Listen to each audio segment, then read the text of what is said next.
తర్వాత 7వ వచనం, ఎలాగు మమ్మును పోలి నడుచుకొనవలెనో మీకే తెలియను.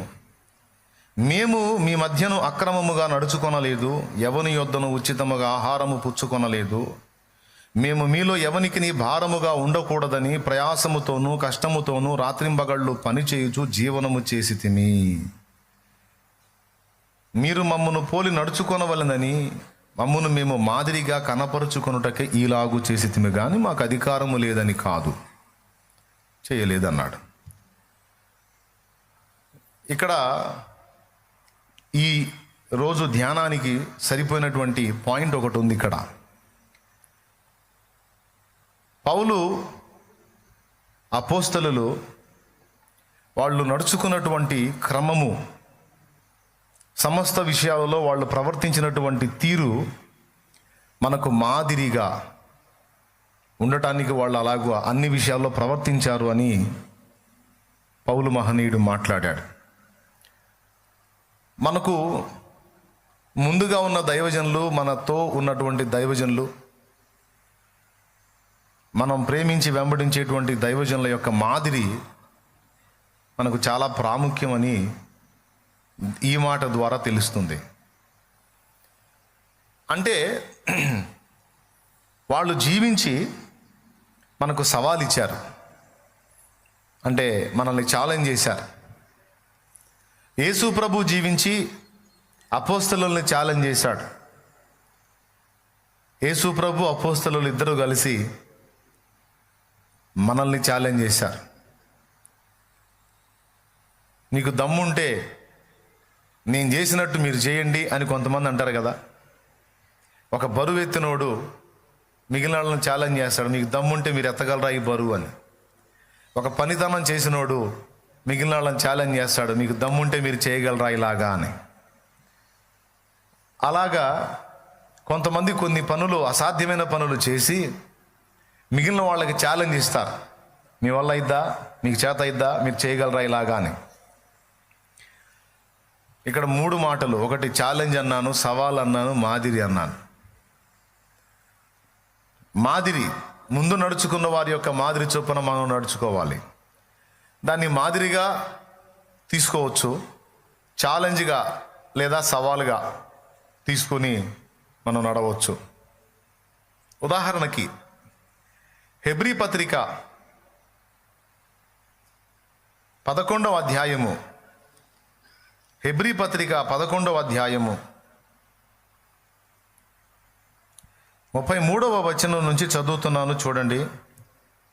వారు విశ్వాసము ద్వారా, హెబ్రీ పత్రిక 11:33, వారు విశ్వాసము ద్వారా రాజ్యములను జయించిరి, నీతి కార్యములను జరిగించిరి, వాగ్దానములను పొందిరి, సింహముల నోళ్లను మూసిరి, అగ్ని బలమును చల్లార్చిరి, ఖడ్గధారను తప్పించుకునిరి, బలహీనులుగా ఉండి బలపరచబడిరి, యుద్ధములో పరాక్రమశాలురైది, అన్యుల సేనలను పారద్రోలిరి, స్త్రీలు మృతులైన తమ వారిని పునరుద్ధానము వలన మరలా పొందిరి, కొందరైతే మరి శ్రేష్టమైన పునరుద్ధానమును పొందగోరి విడుదల పొందనొల్లక యాతన పెట్టబడిరి, మరికొందరు తిరస్కారములను, కొరడా దెబ్బలను, మరి బంధకములను, ఖైదును అనుభవించిరి, రాళ్లతో కొట్టబడిరి, రంపములతో కోయబడిరి, శోధింపబడిరి, ఖడ్గముతో చంపబడిరి, గొర్రె చర్మములను మేక చర్మములను వేసుకొని దరిద్రులై ఉండి శ్రమపడి హింస పొందుచు అడవులలోనూ కొండల మీదను గుహలలోనూ సొరంగములలోనూ తిరుగులాడుచు సంచరించిరి. అట్టి వారికి ఈ లోకము యోగ్యమైనది కాదు. వీరందరూ తమ విశ్వాసము ద్వారా సాక్ష్యము పొందిన వారైనను మనము లేకుండా సంపూర్ణులు కాకుండా నిమిత్తము దేవుడు మన కొరకు మరి శ్రేష్టమైన దాన్ని ముందుగా సిద్ధపరిచిన గనుక వీరు వాగ్దాన ఫలం అనుభవింపలేదు. సరే, ఇక్కడ 2 సంగతులు మనకు సవాల్ ఇస్తున్నాయి, 2 విషయాలు. విశ్వాసములో 2 కోణాలు ఇక్కడ కనపడుతున్నాయి. భక్తుల జీవితంలో విశ్వాసములో 2 కోణాలు.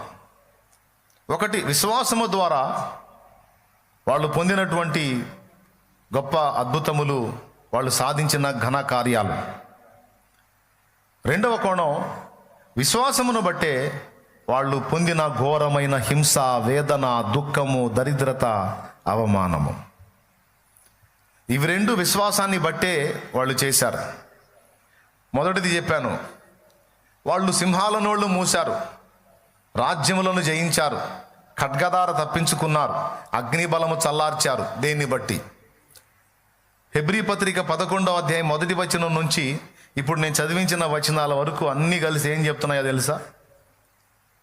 విశ్వాసము ద్వారా ఏమేం జరుగుతాయి, అసలు విశ్వాసం అంటే ఏమిటి అని విశ్వాసం యొక్క నిర్వచనాన్ని కొంచెం టచ్ చేస్తూ, విశ్వాసము ద్వారా ఎవరెవరు ఏమేం పొందారు, ఎవరెవరు ఏమేం చేశారు అనే విషయాలన్నీ మాట్లాడాడు.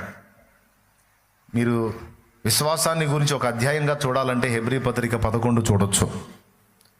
అందులో ఆ అధ్యాయం మొత్తం దాదాపుగా విశ్వాసం యొక్క విలువలను గూర్చి, విశ్వాసం యొక్క విజయాలను గూర్చి, విశ్వాసమును బట్టి భక్తులు పడినటువంటి వేదనను గురించి 3 సంగతులు అందులో ప్రస్తావించబడ్డాయి. ప్రభువుకి స్తోత్రం చెప్పండి. మొదటిదిగా ఏం చెప్పాను? విశ్వాసము ద్వారా దేవుడు చేసే కార్యములు వాళ్ళు సాధించారు. విశ్వాసమును బట్టి నోవహు జలప్రళయం సమయంలో, జలప్రళయానికి ముందే, అది వరకు చూడని సంగతుల విషయమై విశ్వసించిన వాడై, దేవుని చేత హెచ్చరింపబడిన వాడై, దేవుని యందలి విశ్వాసమును బట్టి ఆయన ఓడ సిద్ధపరచుకున్నాడని గ్రంథంలో రాయబడి ఉంది. Praise the Lord. విశ్వాసమును బట్టి హనోకు మరణమును చూడకుండా కొనిపోయాడని రాసుంది. విశ్వాసమును బట్టి శారా మృతతుల్యమైన గర్భము మళ్ళా సంతానోత్పత్తికి అనుగుణ్యంగా మారిపోవడానికి కావలసిన శక్తి పొందింది విశ్వాసము ద్వారా అనుంది.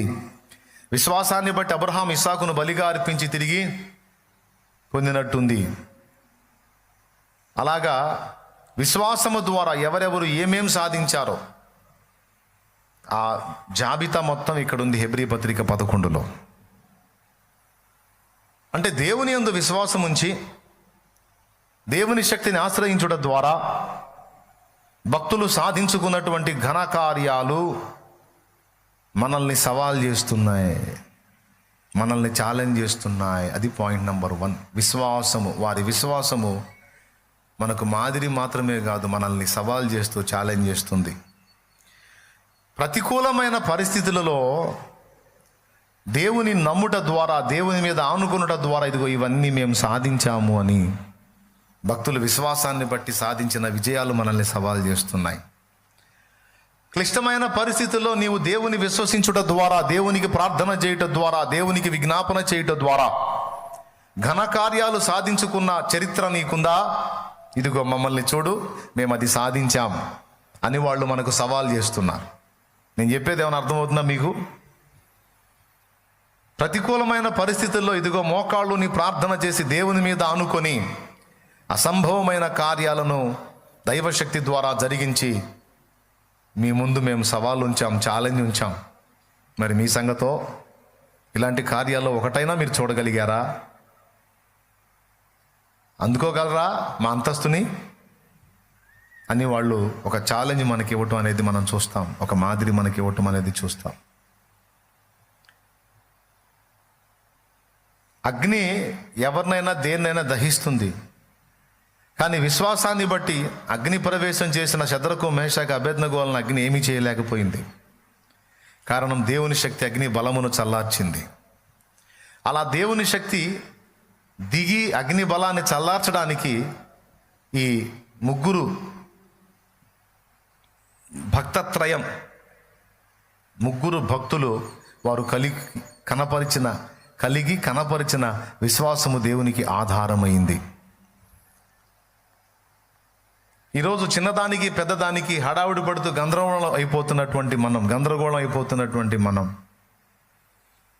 క్లిష్ట పరిస్థితుల్లోనే దేవుని శక్తిని చూసే అవకాశం మనకు దొరుకుతుందని మనం మర్చిపోవచ్చా? క్లిష్ట పరిస్థితుల్లోనే దేవుని శక్తిని మనం ప్రాక్టికల్గా అనుభవించే ఛాన్స్ మనకు దొరుకుతుందనే సంగతి మనం ఎన్నడూ మర్చిపోకూడదు. అది మనం గుర్తుపెట్టుకోవాలి. పరిస్థితులు అనుకూలంగా ఉన్నప్పుడు కాదు దేవుని శక్తి నీకు బయలుపడేది. పరిస్థితులు ప్రతికూలంగా ఉన్నప్పుడు నీకు దేవుని శక్తి ప్రత్యక్షంగా చూసే ఛాన్స్ వస్తుంది. దాన్ని గ్రహింపులో పెట్టుకోవాలి. వాళ్ళు అలా చేశారు.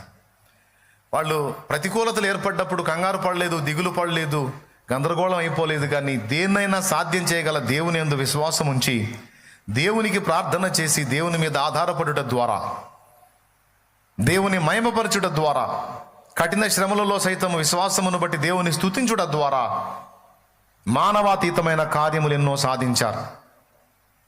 ఇందును గూర్చి పౌలు జీవితంలో కావచ్చు, పాత భక్తులలో కావచ్చు, పాత నిబంధన భక్తుల్లో, క్రొత్త నిబంధన భక్తుల్లో అందరిలో కూడా ఈ కార్యాలు మనకు కనబడతాయి.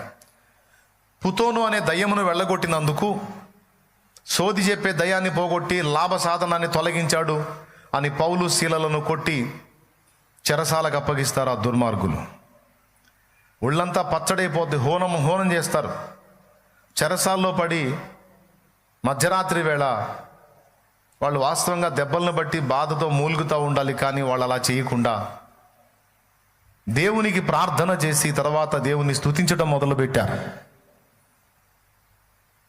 తమను ఆ స్థితి నుంచి రక్షించగల దేవుని ఆశ్రయించి దేవునికి ప్రార్థన చేసి దేవుని స్తుతించడం మొదలుపెట్టినప్పుడు, బంధకాల్లోంచి ఊడినప్పుడు స్తుతించడం కాదు, బంధకాల్లో ఉండగానే విడుదలను విశ్వసించిన వారై స్తుతించారు. ఆ రాత్రి 3 కార్యాలు జరిగినాయి. 1, వారి బంధకాలు ఊడిపోయినాయి. వారియే కాదు, అందరి బంధకాలు ఊడిపోయినాయి.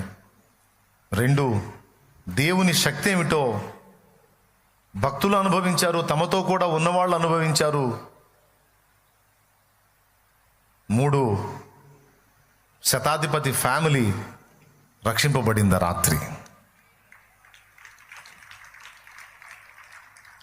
నంబర్ 1, బంధకాలు ఊడిపోయినాయి. నంబర్ 2, దేవుని శక్తి అందరికీ బహిర్గతమైంది. ఈరోజు మనకు కూడా అది గ్రంథంలో సాక్ష్యమైంది. నంబర్ 3, కొన్ని ఆత్మల రక్షణ అనేది ఆ రాత్రి జరిగింది. ఈ 3 కార్యాల కారణం 1 ప్రార్థన, 2 స్తుతి. బంధకాల్లోంచి విడుదల పొందినప్పుడు స్తుతి కాదు, బంధకాల్లో ఉండగానే వారు చెల్లించిన కృతజ్ఞతా స్తుతి. మానవులంగా మనకు సహజంగా ఉండే లక్షణం ఏంటంటే, మనం అనుకున్న ఈ దేవుడు నెరవేర్చినప్పుడు దేవుణ్ణి సన్నుతి చేయటం మన పద్ధతి. కానీ విశ్వాసము అనేది గ్రంథంలో ఏం చెబుతుందో తెలుసా? విశ్వాసం అనేది కార్యం జరిగిన తర్వాత స్తుతించడం కాదు.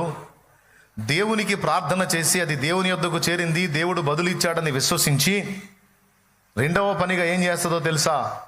చేసిన ప్రార్థన దేవుడు విని నెరవేర్చాడనే విశ్వాసముతో స్తుతిస్తూ ఉంటుంది, కృతజ్ఞతలు చెల్లిస్తూ ఉంటుంది అనే సాక్ష్యం ఇక్కడ మనకి అపోస్తలుల కార్యంలో ఈ పౌలు శీలల ఉదంతంలో మనకు కనబడింది. ఆ సన్నివేశం మీరు చూడొచ్చు.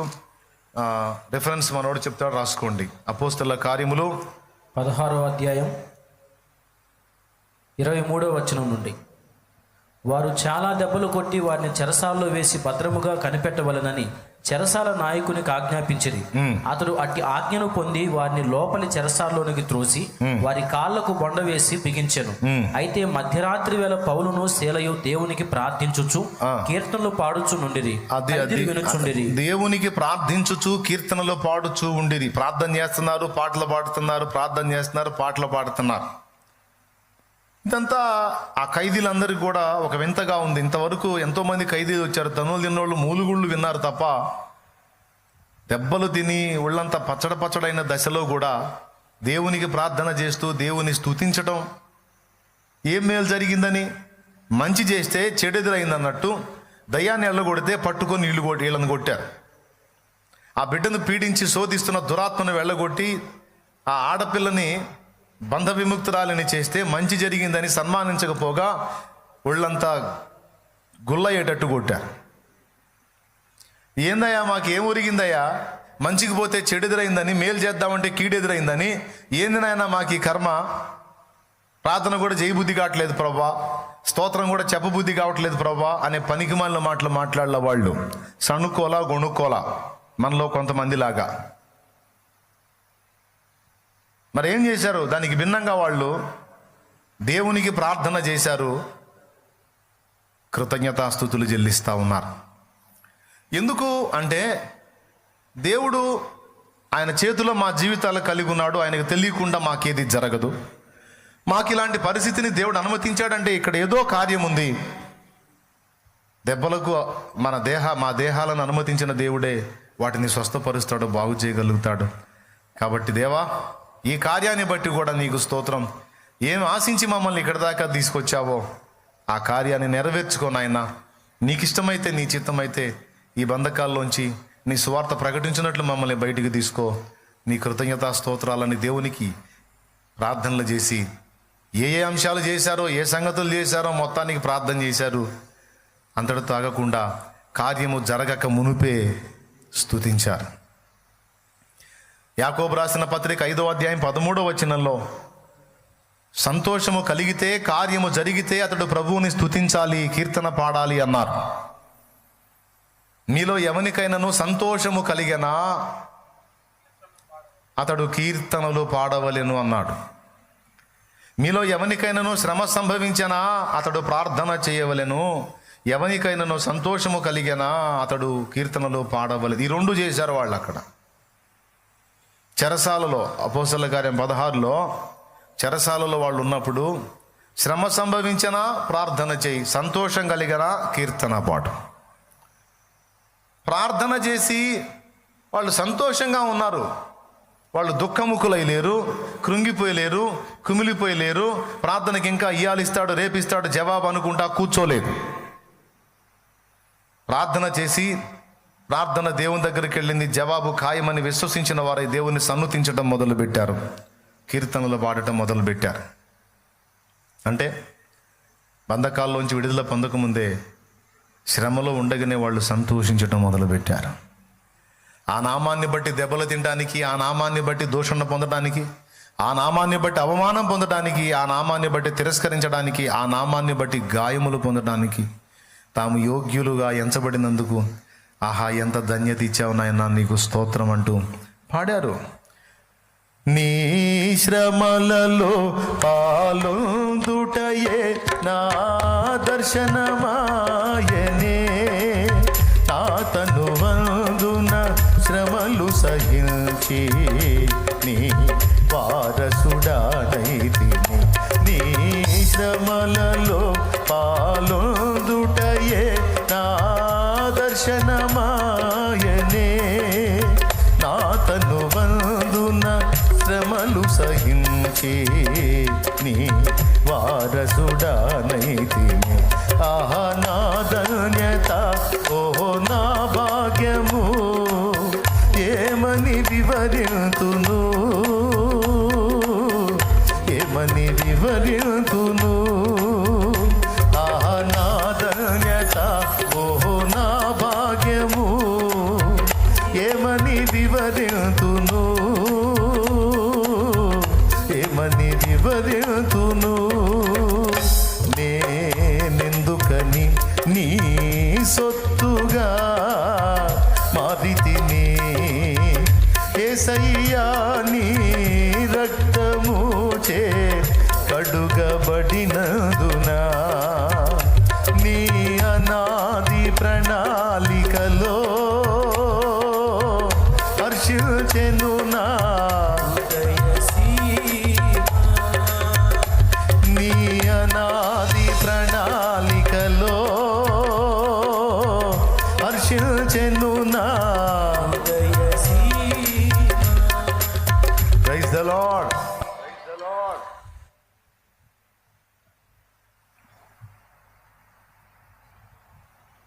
దగ్గర సౌండ్ తగ్గింది నాకు, ఇంపుగా లేదు ఆ తబలా, మరి ఎందుకో అది చూసుకోవచ్చు. కొంచెం అటుపక్క ఎలా ఉందో.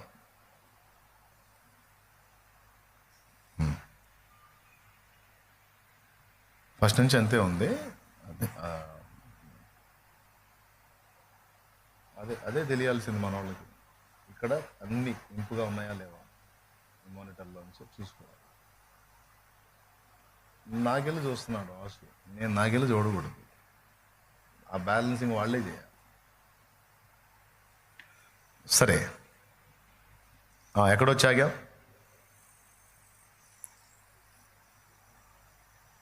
సంతోషం కలగటానికి వాళ్ళకేం బంధకాలు ఓడలేదే, అనుకున్న కార్యాలేం జరగలేదే. ప్రార్థన చేశారు అంతే, జవాబు ఇంకా రాకముందే విశ్వాసాన్ని బట్టి వాళ్ళు ఆ ప్రతికూలతల్లోనే దేవుణ్ణి మహిమపరచడం మొదలుపెట్టారు, దేవుణ్ణి సన్నుతించడం మొదలుపెట్టారు. హల్లెలూయా. ఆహా నా ధన్యత, ఆ నామాన్ని బట్టి దెబ్బలు తినటానికి నాకు ఛాన్స్ వచ్చింది. ఆ నామాన్ని బట్టి మాటలు పట్టడానికి, దూషణ పడటానికి నాకు అవకాశం వచ్చింది. అందుకు నన్ను తగినవాడుగా ఎంచాడు నా దేవుడు. నా దేవునికి మహిమ. నిజంగా చెప్తున్నాను, నేను ఈరోజు పబ్లిక్లో నా తర్వాత నాతో పాటు ఎవరన్నా దూషణ పొందుతుంటే, తిట్లు తింటుంటే, నిజంగా చెప్తున్నా, నాకు కొంచెం బాధగా ఉంటుంది. ఎందుకంటే తిట్లన్నీ నేనే తినాలని నా ఆశ. దేవునికి స్తోత్రం. నాకు దక్కని తిట్లు ఇంకొకళ్ళకి దక్కుతుంటే బాధగా ఉంటుంది.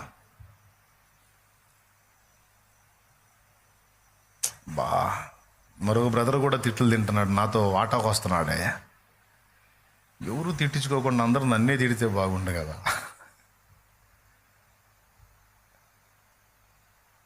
నేను మీరు నమ్మినా నమ్మకపోయినా నిజం చెప్తున్నాను. నేను నిజం. ఎందుకంటే అందరికీ దక్కదు ఆయన నామం నిమిత్తం దూషణ పొందటం,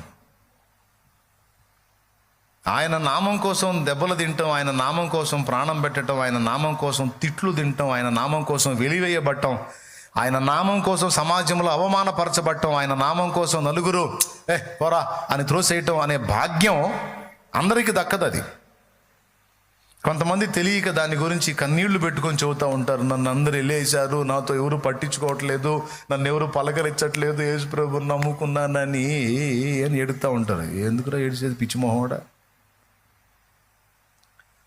అది ఎవ్వరికీ దక్కని భాగ్యము. ఆయన నామము నిమిత్తం హతసాక్షులయ్యే భాగ్యము, ఆయన నామము నిమిత్తం ప్రాణం పెట్టే భాగ్యం, దెబ్బలు తినే భాగ్యం, దూషణ పొందే భాగ్యం, వెలివేయబడే భాగ్యం అందరికీ దక్కదు. అపోస్తల కార్యము 4వ అధ్యాయం తీసుకోండి.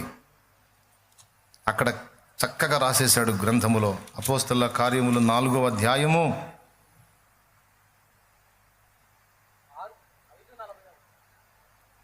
1 నిమిషం. వాళ్ళు ఏం చేశారంటే 5వ అధ్యాయం 41 వాక్యం చెప్పారు కదా. అయితే ఇటుపక్క చూడండి నాన్న, 4వ అధ్యాయము 21వ వచనం చూడు నాన్న. ప్రజలందరూ జరిగిన దాన్ని గురించి దేవుని మహిమపరుచుచుండిరి గనుక సభవారు ప్రజలకు భయపడి వీరిని శిక్షించు విధమేమియో కనుగొనలేక వీరిని గట్టిగా బెదిరించి విడుదల చేసిరి. ఓకేనా? గట్టిగా బెదిరించి విడుదల చేసిరి. 18వ వచనం, 17వ వచనం కూడా చూడు. అయినను ఇది ప్రజలలో ఇంకా వ్యాపింపకుండుటకాయి ఇక మీదట ఈ నామమును బట్టి ఏ మనుషులతోనైనాను మాట్లాడకూడదని మనం వారిని బెదురు పెట్టవలనని చెప్పుకుంది. ఈ విధంగా వాళ్ళని బెదురు పెట్టాలి, గట్టిగా బెదిరించాలి, కొట్టాలి, తిట్టాలి, గందరగోళం చేయాలని ప్లాన్ వేసుకున్నారు. 5వ అధ్యాయంలో దాన్ని నెరవేర్చారు. నెరవేర్చినప్పుడు 40వ వచనం నుంచి చూడండి. 5:40 వారు అతని మాటకు సమ్మతించి అపోస్తలులను పిలిపించి కొట్టించి యేసు నామమును బట్టి బోధింపకూడదని ఆజ్ఞాపించి. ప్లాన్ ఎక్కడ వేసుకున్నారు? 4వ అధ్యాయంలో వేసుకున్నారు. బెదురు పెట్టాలి వెళ్ళ గట్టిగా అని, అంటే కొట్టాలి అని. అసలు అవకాశం ఉంటే వాళ్ళని వైనం చేసేయాలనే ఆలోచన కూడా. అక్కడ ఏం చేశారు? ప్లాన్ వేసుకున్నారు. 5వ అధ్యాయం 40లో కొట్టించి యేసునామమును బట్టి బోధింపకూడదని ఆజ్ఞాపించి వారిని విడుదల చేసిరి. అయితే వాళ్ళు ఎలా ఫీల్ అయ్యారో చూడు. ఆ నామము కొరకు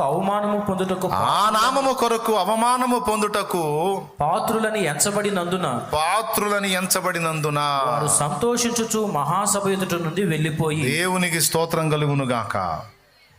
సంతోషించుచు ఇదే పని అక్కడ చెరసాల్లో చేశారు. ఏం చేశారు? సంతోషించుచు కీర్తనలు పాడారు. యాకోబు ఏం చెప్పాడు? హ్యాపీగా ఉంటే కీర్తన పాడండి, శ్రమగా ఉంటే ప్రార్థన చేయండి అన్నాడు. వీళ్ళు కీర్తన పాడుతున్నారంటే అర్థం ఏంటి? సంతోషంగా ఉన్నారు. ఎందుకు సంతోషంగా ఉన్నారంటే ఆ నామమును బట్టి దెబ్బలు తిన్నాం, ఆ నామమును బట్టి గాయం పొందాం. బైబిల్ ఇలా చెప్తుంటే ఆయన నామమును బట్టి ఇబ్బంది పడితే ఏడుస్తా సాక్ష్యం ఇవ్వటం ఒక అమాయకత్వం. అది రైట్ కాదు. సంతోషించాలి, వెలివేయబడినందుకు సంతోషం, దూషణ పొందినందుకు సంతోషం, తృణీకరింపబడినందుకు సంతోషం. పెండ్లిళ్ళలోనో సావుల దగ్గరో వాడు యేసుప్రభులో పోయాడు, వాడిని పలకరించవాకండి, వాడితో ఎందుకు, వాడు తీసేయండి, వాడిని పిలవద్దు, ఎవడు పిలిచాడు నేను పో. అలాంటి మాటలు నిజంగా నీకు కానీ ఎదురైతే ధన్యుడివి అంతే. ఎందుకంటే ఆ నామమును బట్టి నువ్వు ఆ విధంగా అనుభవాలు పొందినట్టయితే నువ్వు అందుకు యోగ్యుడిగా, పాత్రుడుగా ఎంచబడ్డావు. నిజంగా నువ్వు అది సంతోషించాల్సిన విషయం. అందుకే నేను చెప్పింది ఇందాక ఆ విషయం. నాకంటే ఎక్కువగా ఎవరన్నా తిట్లు తింటే కూడా నేను ఇష్టపడను. అందరూ నన్ను తిట్టను రా బాబు అని నేను ఎదురు చూస్తూ ఉంటాను. పొగడ్త కాదు, నాకు పొగడ్తను బట్టి దేవుడు అక్కడ మహిమపరచడు. భూమి మీద మనుషులు బాగా పొగుడుతుంటే అబ్బా ఎంతగా పొగడబడ్డావు అని ఇక్కడ పొగడ్తను బట్టి అక్కడ కూడా దేవుడు పొగడడు. ఆయన నామాన్ని బట్టి కీర్తి పొందితే, ఆయన నామాన్ని బట్టి ప్రశంస పొందితే, ఆయన నామాన్ని బట్టి పొగడబడితే, కొనియాడబడితే దేవుడు దాన్ని బట్టి సంతోషించడు. మరి దేన్ని బట్టి సంతోషిస్తాడంటే ఆ నామమును బట్టి తృణీకరింపబడితే, ఆ నామమును బట్టి అవమానపరచబడితే, ఆ నామమును బట్టి దెబ్బలు తింటే, ఆ నామమును బట్టి హతసాక్షి అయితే, దాన్ని బట్టి అక్కడ మహిమ. ఇప్పుడు చెప్పండి, మనుషులు కొనియాడితే నీకు శ్రమ అన్నాడు, గుర్తుందా మీకు? యేసయ్య, సాక్షాత్తు యేసయ్య అన్నాడు లూకాసు వార్తలో, మనుషులు నిన్ను కొనియాడునప్పుడు నీకు శ్రమ.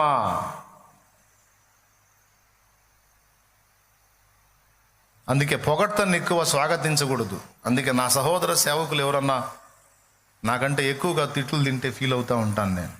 లక్కీ ఛాన్స్ కొట్టేస్తున్నారే ఛాన్స్ కొట్టేస్తున్నారే. దేవునికి మహిమ. నేను చెప్పేది నిజం, మళ్ళీ బలిపీఠం మీద ఉండి చెప్తున్నాను నేను. మళ్ళా నా మీద తిరిగినప్పుడు మళ్ళీ ప్రశాంతంగా ఉంటుంది నాకు. మళ్ళీ నన్ను తిట్టడం మొదలు పెట్టినప్పుడు మళ్ళీ హాయిగా ఉంటుంది. అలా దేవునికి స్తోత్రం, నేను లైన్లోనే ఉన్నాను, మంచిది. మళ్ళా ఎందుకంటే పాత్రుణ్ణి ఆయన నామము నిమిత్తము దూషణ పొందడానికి పాత్రుడుగా నా దేవుడు ఇచ్చాడు. అంతకు మించిన ధన్యత ఏముంది ఇక నాకు? దేవునికి మహిమ కలుగునుగా. హల్లెలూయా. దీన్ని ఏమందామండి? కార్యము జరిగిన తర్వాత సన్నుతించడం కాదు, కార్యము జరగకముందు సన్నుతించాడు, అంతే కదా. ఆ నామము నిమిత్తము కొన్ని కోల్పోవచ్చు, నువ్వు కోల్పోయిన వాటిని బట్టి కూడా దేవునికి స్తోత్రం. ఆయన నామాన్ని బట్టి కొన్ని కోల్పోవడానికి నీకు ఛాన్స్ ఇచ్చాడు, నిన్ను పాత్రురాలిగా, పాత్రుడిగా ఎంచాడు. అది నీకే దక్కిన భాగ్యం, ఇంకొకరికి దక్కదు. అది స్తోత్రం. ఇలాంటి మైండ్ని కలిగి ఉండండి. అంతేగాని దేవుని నామం నిమిత్తం ఒక మాట పడాల్సి వచ్చినా, ఒక దూషణ పొందాల్సి వచ్చినా, ఏదన్నా కోల్పోవాల్సి వచ్చినా, ఒక దెబ్బ తినాల్సి వచ్చినా దాన్ని అవమానంగా మనం ఫీల్ అవ్వద్దు. ఇది నేను పాటించకుండా చెప్పట్లేదు. ఎవరు ఎన్ని రకాల దోషాలు చేసినా, ఎన్ని రకాలుగా నన్ను ఆరడిపరిచినా, ఒక్క మాట కూడా నేను వారిని ప్రతిగా దూషించలేదు, ద్వేషించను లేదు. ఏ విధమైనటువంటి కుట్రపూరిత చర్యలు కూడా నేను చేయలేదు. చేసిన వాడు వాడి కర్మ వాడే మోసాడు, అనుభవించాడు. కొంతమంది ఉన్నారు, నేను ఎదుర్కొనేది మాత్రం ఒక్కళ్ళనే. దుర్బోధ సైతాను సంబంధులు ఎవరైతే ఉన్నారో వాళ్ళని మాత్రం అస్సలు వదిలిపెట్టే ప్రసక్తి లేదు. ఎందుకంటే ఆ దుర్బోధ విశ్వాసులను విశ్వాస భ్రష్టులుగా చేసి నాశనం వైపు తీసుకెళ్ళింది కనుక దుర్బోధకులను, ఆ నాయకులను, దుర్బోధ సంతతిని, వాళ్ళని మాత్రం నిద్రలో కూడా నేను వదిలిపెట్టను. అంటే వ్యక్తిగతంగా వాళ్ళని ద్వేషించను కానీ బోధపరంగా మాత్రం, అలాగే ఇంకా వాళ్ళు ఏదైనా దుశ్చర్యల్లోకి పాల్పడ్డా, సేవకు విఘాతం కలిగించే విధంగా చర్యలు చేసిన దాని విషయంలో మాత్రం, దేవుని పనికి నష్టం కలిగించే విధంగా చర్యలు చేస్తే మాత్రం వదిలిపెట్టే ప్రసక్తి లేదు. అలా కాకుండా వ్యక్తిగతంగా నా పర్సనల్, నా వరకు అయితే అప్పటి నుంచి ఇప్పటిదాకా నేను వాటిని బట్టి సంతోషపడుతున్నాను తప్ప వాటిని బట్టి దిగులు పడిన దాఖలాలు లేవు. మనుష్య శరీర రీత్యా ఒక్కోసారి రోషం కలిగిన మళ్ళా వాక్యం గుర్తొచ్చి ఇది భాగ్యం, ఇది ధన్యత, అందుకు పాత్రుడుగా నా ప్రభు నన్నించాడు, నేను ఎందుకు పోగొట్టుకోవాలి దాన్ని, నీకే స్తోత్రం ప్రభు అని దేవుణ్ణే హత్తుకుంటాను తప్ప గందరగోళం అయ్యేది లేదు. ఇంకా చెప్పాలంటే తిట్లు నన్ను బాగా తిడతా ఉన్నప్పుడు ఎక్కువగా పాటలు పాడి మయంపరుస్తూ ఉంటాను దేవుణ్ణి. రోజు ఒకటి పాడేది అప్పుడు 4-5 పాడుతూ ఉంటాం. నిజంగా ఇది కూడా మీరు ప్రాక్టికల్గా చూశారు. దేవునికి స్తోత్రం కలుగునుగా. కాబట్టి ఆ నామమును బట్టి ఏదైనా మనం పొందడానికి అర్హులంగా ఎంచబడితే అంతకు మించిన ధన్యత ఇంకొకటి లేదు. సో మనకు ముందు విశ్వాస వీరులుగా ఉన్నవాళ్ళు విశ్వాసము ద్వారా తాము సాధించిన కార్యాల విషయంలో మనకు సవాలు ఉంచారు, ఛాలెంజ్ ఉంచారు. ఇదిగో ఇలాంటి కార్యాలను విశ్వాసమును బట్టి మేము సాధించాం, మీ వలన అవుతుందా అని వాళ్ళు ఛాలెంజ్ ఇచ్చారు. అందులో ఒకటి, వాళ్ళు అలాగా ప్రార్థించి ఆ చెరసాలలో సంఖ్యలలో బంధించబడి వారు దేవుణ్ణి స్తుతిస్తూ కీర్తనలు పాడినప్పుడు ఏం జరిగిందో తెలుసా? వారి విశ్వాసం ఫలించింది. కార్యం జరిగినప్పుడు స్తుతించడం కాదు, జరగకముందే వారు దేవుని మయంపరచుట ద్వారా మహాభూకంపము కలిగింది అని రాస్తుంది. అక్కడ మహాభూకంపము కలిగెను, చెరసాల పునాదులు కదిలెను, అదరెను, అందరి బంధకములు ఊడెను, చెరసాల తలుపులన్నీ తెరుచుకున్నాయి. ఏం అద్భుతం అండి అది! వీళ్ళు పాడే పాటకు మహాభూకంపం కలగటం ఏంటి? వారు చేసే స్తుతి విశ్వాస సహితమైనది. అదే హెబ్రీ పత్రిక 11లో చెప్పాడు, విశ్వాసమును బట్టి వారు సింహముల నోళ్లు మూశారు, అగ్ని బలం చల్లార్చారు, రాజ్యములను జయించారు, ఖడ్గదార తప్పించుకున్నారు చెప్పాడు. ఈరోజు ప్రతికూల పరిస్థితులలో దేవుని మహిమపరచుట ద్వారా, దేవునికి ప్రార్థించుట ద్వారా, దేవుని స్తుతించుట ద్వారా నువ్వేమేమి కార్యాలు సాధించావో ఆ కార్యాలు ఇతరులకు సాక్ష్యంగా చెప్పాలి. నువ్వు అలా సాధించిన ఏమైనా ఉంటే ఒక డైరీ రాసుకో. నేను సహా కఠినమైన ప్రతికూలతల్లో దేవునికి ప్రార్థన చేసి ఆయన యందు విశ్వాసం ఉంచి స్తుతించుట ద్వారా ఇదిగో ఈ కార్యములన్నిటినీ కూడా నేను స్వతంత్రించుకున్నాను అని నువ్వు ఏ కార్యాలను స్వతంత్రించుకున్నావో వాటిని గురించి ఒక డైరీ ప్రిపేర్ చేసుకో. ఉన్నప్పుడు సాక్ష్యాలుగా పనికొస్తే, ఒకవేళ నిన్ను దేవుడు పిలిచిన తర్వాత అయినా నిన్ను ఫాలో అవుతున్నటువంటి నీ సోదరి సోదరులందరికీ కూడా అందులో దేవుడు నీ విశ్వాసమును బట్టి చేసిన కార్యాలన్నీ సాక్ష్యాలుగా ఉంటాయి. నీకు ఖాళీ టైం ఉంటే, అనుకూలత ఉంటే, ప్రభు నీ ప్రార్థనను ఆలకించి ఎన్ని కార్యాలకు జవాబులు ఇచ్చాడో ఒక డైరీ ప్రిపేర్ చేసుకుంటే సూపర్ ఉంటుంది. ఎప్పుడన్నా నీకు కృంగుబాటు వచ్చినప్పుడు ఆ డైరీ ముందేసుకొని ఆ కార్యాలన్నీ చదువుతూ ఉంటే మళ్ళీ విశ్వాసం రీఛార్జ్ అవుద్ది. ఇన్ని కార్యాలు నా ప్రార్థనను ఆలకించి చేసిన దేవుడు ఇప్పుడు చేయడా అనే నిశ్చయత వచ్చింది. అందుకే దావీదు భక్తుడు అన్నాడు, నేను నీ కార్యములను జ్ఞాపకం చేసుకుంటాను అని. అర్థమైందా? మర్చిపోను, నేను వాటిని గుర్తు చేసుకుంటాను. గుర్తు చేసుకున్నప్పుడు ఏం జరిగిద్ది? బైబిల్లో దేవుడు కూడా చెప్పాడు. ఇప్పుడు మీరు ఎదుర్కొంటున్న ఈ పరిస్థితి చూస్తున్నారు, ఇంతకు మునుపు దేవుడు మీకు ఎట్టి కార్యములు చేసినవి మర్చిపోయారా? అవును, మర్చిపోయారు ఇశ్రాయేలీలనుంది. అయితే మనం మర్చిపోవద్దు, గుర్తుపెట్టుకోవాలి. ఆనాడు వాళ్ళు విశ్వాసం ద్వారా సాధించిన విజయాలు ఈనాడు మనకు సవాలిస్తే, మనం ప్రార్థించి మనం దేవుని ద్వారా పొందుకున్న కార్యాలు మనం గ్రంథస్థం చేయడం ద్వారా మన తరువాతి వారికి, మన తోటి వారికి అవి సవాలిస్తాయి. 2 చేతులు ఎత్తి స్తోత్రం చెప్దామా? గట్టిగా చెప్దామా? తప్పకుండా మీకు టైం ఉంటే, ఖాళీ సమయం, తప్పకుండా అవి రాయండి. అదొక మంచి ఆత్మీయ అనుభవం. అవి రాసేటప్పుడు కూడా దేవుని ప్రభావం నిన్ను ఆవరించింది. ఎందుకంటే రాసేటప్పుడు నువ్వు ఏడ్చుకుంటావు, కన్నీళ్లు గారుస్తావు. ఎందుకంటే దేవుడు ఎంత స్పష్టంగా జవాబులు ఇచ్చాడో. అవునా? రైట్. రెండవది, ఫస్ట్ పాయింట్ ఏం చెప్పాను? వాళ్ళు మనకు మాదిరి, ఛాలెంజ్ లేదా సవాల్ ఇచ్చినటువంటి విషయాల్లో మొట్టమొదటిదిగా నేను విశ్వాసమును గురించి మాట్లాడుతున్నాను. విశ్వాసము ద్వారా వాళ్ళు సాధించిన విజయాలు కాదు, విశ్వాసము కోసము వాళ్ళు పడిన శ్రమలు కూడా కింద పొందుపరచబడ్డాయి. విశ్వాసము ద్వారా విజయాలు పొందటమే కాదు, మన విశ్వాసాన్ని బట్టి కొన్ని హింసలు కూడా మనం ఎదుర్కోవచ్చు, అవి కూడా ఇక్కడ రాయబడ్డాయి. విశ్వాసము ద్వారా వాళ్ళు సింహాల నోళ్ళు మూశారు, విశ్వాసం కోసం వాళ్ళు సింహాలకు ఆహారం అయ్యారు. ఇది ఇంటూ కొట్టి రాయాలి. విశ్వాసమును బట్టి, విశ్వాసము ద్వారా వాళ్ళు సాధించిన విజయాలు సింహాల నోళ్ళు మూశారు. అలాగే తమ విశ్వాసాన్ని కాపాడుకోవటం కోసం విశ్వాస విషయమై హింస పొందినప్పుడు వాళ్ళలో కొంతమంది సింహముల ద్వారా చీల్చబడ్డారు. అర్థమైందా? రైట్. విశ్వాసమును బట్టి అగ్ని బలమును చల్లార్చారు, విశ్వాసమును బట్టి చల్లార్చారు, విశ్వాసం కోసం అగ్నికి ఆహుతయ్యారు. రెండు రాసుకో నాన్న పక్క పక్కన. ఈ రెండు విశ్వాసాన్ని గూర్చే జరిగినాయి. విశ్వాసము ద్వారానేమో అద్భుతాలు జరిగినాయి, తమ విశ్వాసం కోసం వాళ్ళు ఇక్కడ శ్రమ పొందారు. ఇవి రెండు ఉన్నాయి.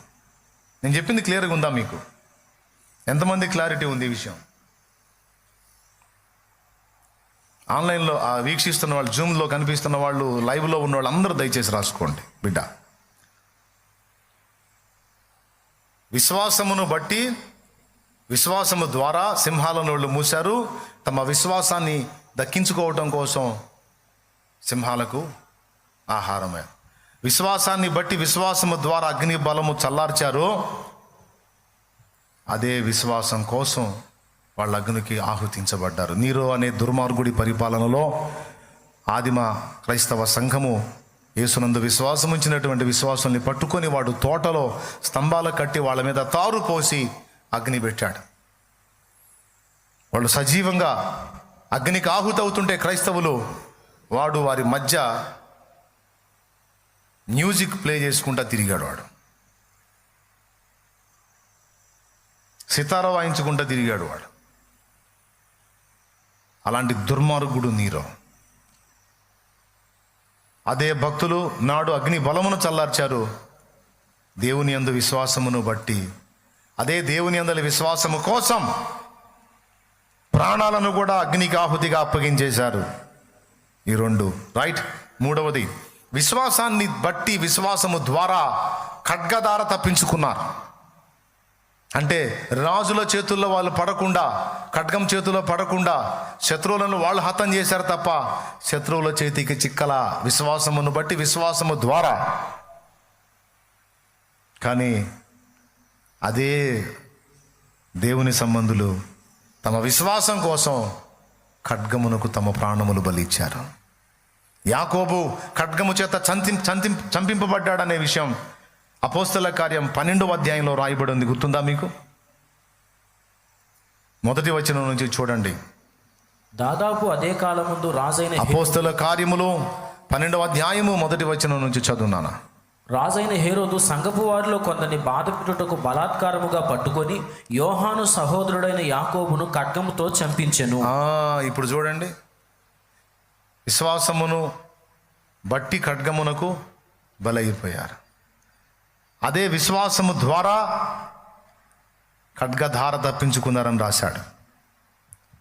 ఈ రకంగా మొత్తం పోల్చి చూసుకుంటే రాళ్లతో కొట్టబడ్డారు, రంపములతో కోయబడ్డారు, నిందలు పడ్డారు, అవమానాలు పడ్డారు. ఇదంతా ఎందుకోసం అంటే తమ విశ్వాసము కోసం. అంటే మీరు ఎంత శ్రమ పెట్టినా, నా ప్రాణమైనా వదులుతాను, ఎంత బాధ అయినా భరిస్తాను, కానీ క్రీస్తునందలి నా విశ్వాసమును మాత్రము వదలను. గట్టిగా గట్టిగా క్రీస్తునందలి నా విశ్వాసాన్ని మాత్రం వదలను. చేసుకో, ఏం చేసుకుంటావు? మహా అయితే కొద్దిగా శ్రమ పెడతావు, చంపేస్తావు, ఓకే చంపుకో. శ్రమలన్నీ దీవెనలు అవుతాయి, మరణము పునరుద్ధానం అవుతుంది, తిరిగి బ్రతుకుతాను. నువ్వు నన్ను ఏం చేయలేవు. నా దేహమును ఇబ్బంది పెడతావు, నా దేహమును చంపుతావు, కానీ నా దేహంలో నివసిస్తున్న ఆత్మను చంపలేవు. కానీ నీ గతి ఏమైందో తెలుసా? నువ్వెవరి చేతిలో పడతావో తెలుసా? నువ్వు నా దేహమునే చంపుతున్నావు, కానీ నా దేవుడు ఎవరో తెలుసా? నీ దేహమును, ఆత్మను కూడా నరకములో నశింపజేయటానికి శక్తి గలవాడు. ఆయన చేతిలో పడతావు నువ్వు. నన్ను శ్రమ పెట్టినా నువ్వు, నన్ను ఇబ్బంది పెట్టినా నువ్వు, నీ శరీరాన్ని కోల్పోతావు, నీ ఆత్మను కూడా కోల్పోతావు. డేంజర్లో ఉన్నది నేను కాదురా, డేంజర్లో ఉన్నది మీరు, డేంజర్లో ఉన్నది నువ్వు అని తమ విశ్వాసం కోసం అశువులు బాశారు, ప్రాణములను పానార్పణముగా పోసేశారు. ఇక్కడ విశ్వాసం 2 కోణాల్లో కనపడుతుంది. ఈ 2 కోణాల్లో భక్తులు మనకి ఛాలెంజ్ ఇస్తున్నారు, సవాల్ ఇస్తున్నారు. ఏది నీ త్యాగము, ఏది నీ సాక్ష్యం అనే పాట ఒకటి ఉంది కదా. ఏది మన త్యాగం, ఏది మన సాక్ష్యం, ఏది? విశ్వాసము ద్వారా నీవు సాధించిన విజయాలు సాక్ష్యాలు, అంతేకాదు విశ్వాసము కోసం నువ్వు పడిన వేదన కూడా సాక్ష్యమే. సింహాల గుహలోకైనా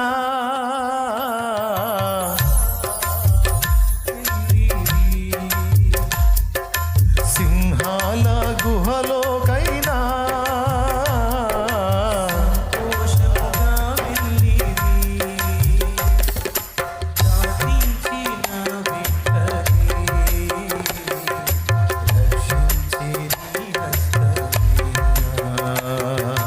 ప్రార్థించిన వెంటనే రక్షించే నీ హస్తము.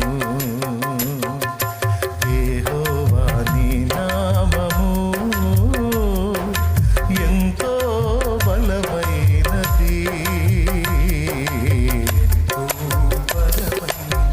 దీన్ని మరో కోణంలో కూడా రాసుకోవచ్చు మీరు. విశ్వాసాన్ని బట్టి కదా, ఆ నామమును బట్టి, యేసు నామమును బట్టి వారు అద్భుతాలు చేశారు. అదే నామమును బట్టి వారు హింస కూడా పొందారు. ఇవి 2 మనకు సవాల్, ఇవి 2 మనకు ఛాలెంజ్ ఇస్తున్నాయి. కాబట్టి ఈ 2 రాసుకోవచ్చు. విశ్వాసమును బట్టి దేవుడు నీ ఎడల చేసిన కార్యములను రాయొచ్చు. అదే విశ్వాసం కోసం నువ్వు పొందిన నష్టాలు, పడిన కష్టాలు కూడా రాసుకోవచ్చు. ఏడుస్తా కాదు, సంతోషంగా. ఎందుకోసమో తెలుసా? ఇతరులకు మాదిరికరంగా, ఇతరులకు సవాల్ ఇవ్వటానికి, ఇతరులకు ఛాలెంజ్ ఇవ్వటానికి.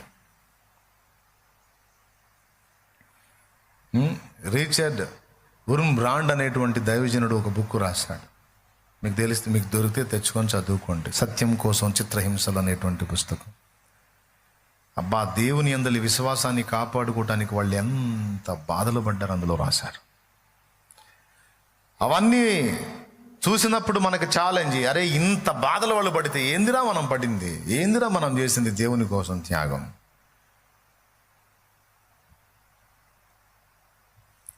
అవయవాలన్నీ వంకరలు తిరిగిపోయిన ఒక అవిటివాడు నాకు సవాల్ చేశాడు, నన్ను సవాల్ చేశాడు.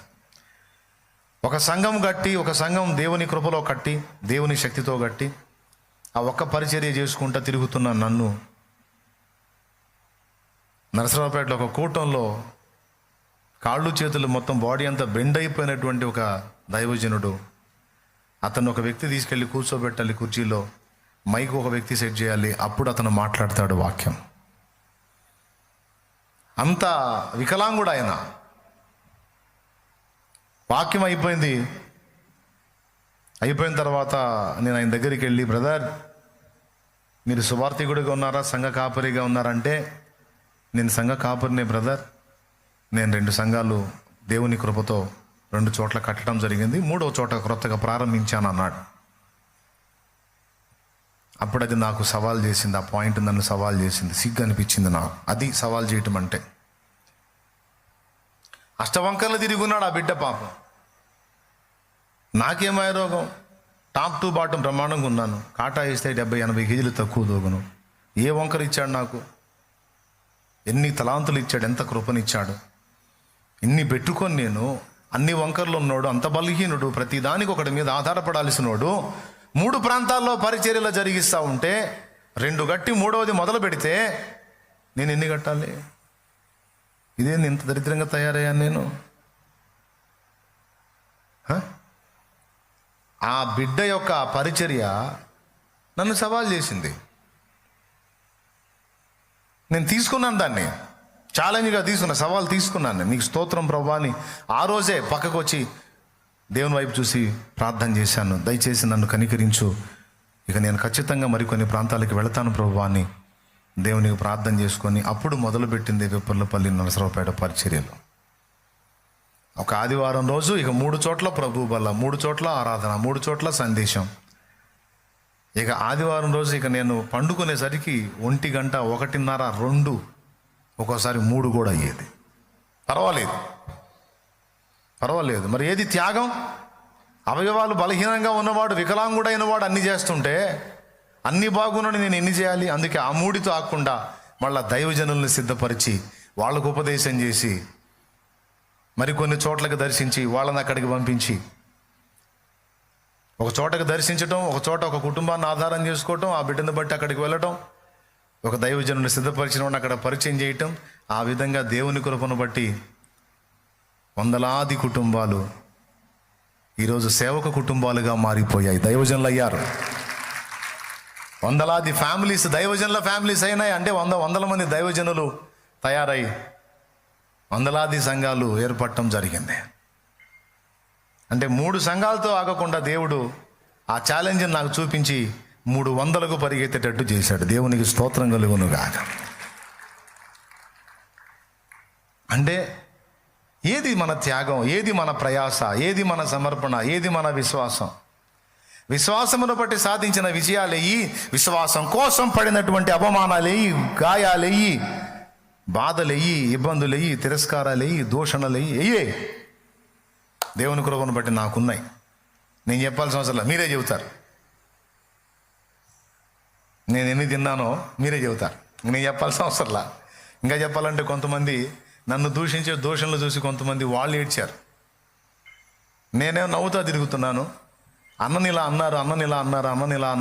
అన్నారని కొంతమంది బోరును ఏడ్చారు. కొంతమంది తల్లులు అయితే దూషించిన వాళ్ళని శాపాలు పెట్టారు.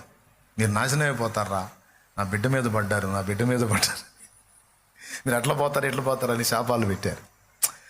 వాళ్ళ హృదయాలు గాయాలైపోయినాయి. కానీ నేను ఇక్కడ హాయిగా గేయాలు పాడుకుంటాను. దేవునికి స్తోత్రం కలుగునుగా. సో మొదటి విషయంలో ఇది కీలకమైన విషయమా కాదా? ఈరోజు సేవకులకు దేవుని కృపను బట్టి ఈ పరిచర్య ఒక సవాల్. ఇంకా సవాల్ ఇవ్వటానికి రేజ్ అవుతున్నా. దేవుని కృపలో దేవుడు రేజ్ చేస్తున్నాడు. ఇంకా నేను ప్రశాంతంగా లేను, ఇంకా తిరుగుతూ ఉన్నా, ఇంకా చేయాలి. ఒకరోజు కూడా ఖాళీగా ఉండేదానికి లేదు నా మనసు. గడిచిన వారంలో కొన్ని ప్రాంతాలు వెళ్ళి వచ్చాను, సంఘాల దగ్గర దర్శించి వచ్చాను. తుని, రావులపాలెం, రాజమండ్రి. గడిచిన వారంలో ఒరిస్సాలోకి అడుగుపెట్టి ఒరిస్సాలో ప్రార్థనలు చేశాం. కొన్ని ఏరియాల్లో కొంతమందికి సువార్తను ప్రకటించాం, కొంతమంది కోసం ప్రార్థన చేశాం. అంతేకాదు ఈ 3 ప్రాంతాల్లో దేవుని కృపను బట్టి సంఘాలు ఏర్పడ్డాయి. బిడ్డలు ఉన్నారు, ఆత్మీయ బిడ్డలు.